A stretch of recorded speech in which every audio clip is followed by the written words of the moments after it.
Hey guys, what's up? All right, happy Wednesday.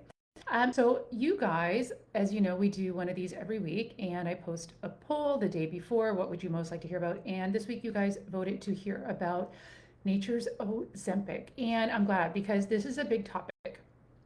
I know a lot of people are on these medications or contemplating taking these medications. I always have and always will strongly recommend food and lifestyle before resorting to taking any medications. I do believe that people are taking them that shouldn't be taking them. I think if anything, it's a very small percentage of the population that should use them as a last resort. Um, and I would also argue for people who think that nothing's working, and those people, the ones with really stubborn weight loss who think that absolutely nothing's working, if I could take that person, that woman, and be with her 24/7 for 2 weeks, I would be willing to bet a very large amount of money that I would be able to help you unlock your fat loss, as stubborn as it may be, simply through food and lifestyle. And it really comes down to understanding food and how our body reacts to that food. So, first, with regards to GLP-1, you probably know it. I'm sure everybody's heard of it by now, under the brand name Ozempic, Wegovy, whatever. So, basically, it's a diabetes medication. So, when we understand that, and so the purpose, diabetics have a problem using insulin properly to uptake glucose into their cells to be used as energy. So they're using these GLP-1s to assist with the intake of glucose up into the cells. So they need a little push. Now, as women in perimenopause and menopause, we are more prone to this insulin resistance, meaning our body is having a harder time getting our cells to be sensitive to that insulin. So our food is more likely to be stored as fat than used as fuel. So that's why everyone's like, oh my gosh, this is like a miracle drug or whatever, because it's helping to utilize that food as fuel. Now, here's the thing. We can do it naturally. We don't need drugs with nasty side effects. The side effects of doing this through food and lifestyle are feeling amazing. So GLP-1s, we're going to really simplify it today, but GLP-1s basically help to get the body to uptake glucose up into the cells to be used as energy, number one. Number two, they promote feelings of fullness and satiety so that you can go longer periods without eating between meals, and it helps with food cravings. So a lot of people talk about that food noise. Well, food noise is food cravings.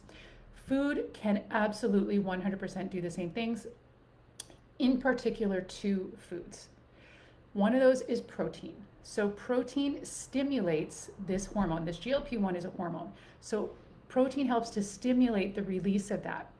And so protein, if you have already tried having adequate protein, you don't need to overdo it, that will help to keep you feeling fuller longer. That's the same thing as GLP-1. So it's doing the same thing. So protein is going to help to promote stimulate the release of GLP-1.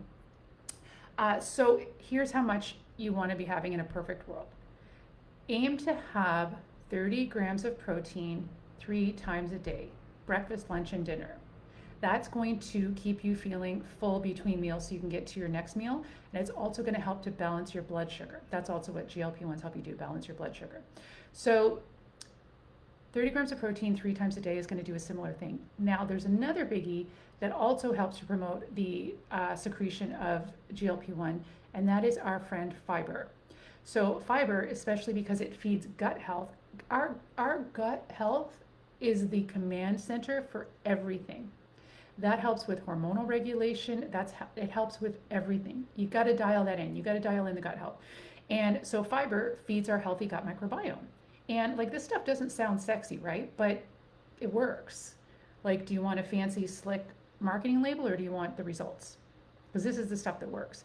And so when we have enough fiber, that is also promoting the release of GLP-1s. And so fiber is also helping us feel fuller for longer. Fiber is also helping to balance our blood sugar.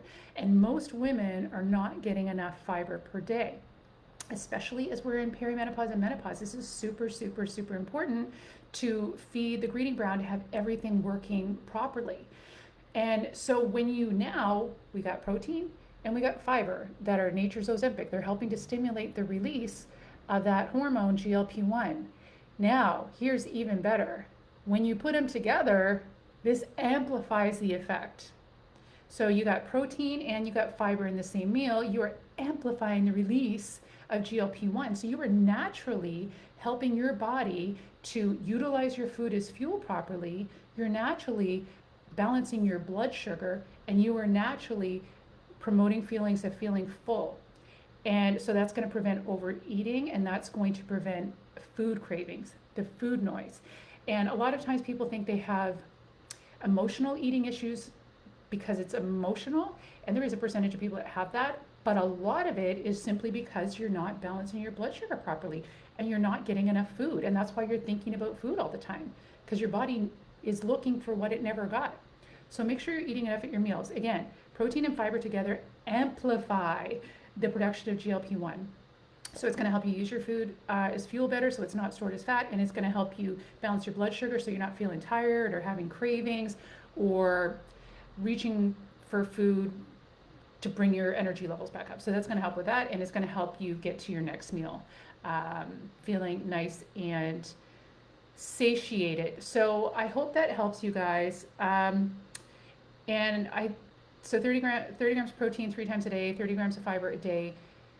This is like the magic key for us at this age. And again, as we go into perimenopause, a lot of this stuff is amplified. So you can't really mess around with it. And if someone's telling you, oh, you should just cut your calories, simple calorie deficit is all that is needed, and you're doing it and it's not working, and you're getting frustrated because you think that means it's inevitable that you're going to gain weight, well, you're simply just listening to the wrong advice, because a calorie is not just a calorie. And what is more important is intaking the foods that are going to have the right impact on your body. It is going to make your life a heck of a lot easier when you feel good all day and the weight's just coming off and you got no food cravings and you don't have to use any willpower. Or you could sit there counting calories and it's messing with your hunger hormones, it's messing with your cravings, so now you're using willpower and you feel miserable and you can't stick to it, and then you gain even more weight. Like, there's simple weight loss and there's the old way of doing things. It just comes down to understanding the reactions foods have within our bodies. You don't got to worry about counting calories, I promise. Anyway, I always like to have something free for you guys. This week, we're doing a free carbs guide that I made for you, and this is carbs that help with fat loss, especially in perimenopause and menopause. And the reason why ties in today, because they have fiber. And so this will help you to get adequate fiber to properly feed and promote the release of that GLP-1 naturally. So this is going to help with natural weight loss in peri and menopause. If you want the free carbs guide, it includes meals and everything really you need to know.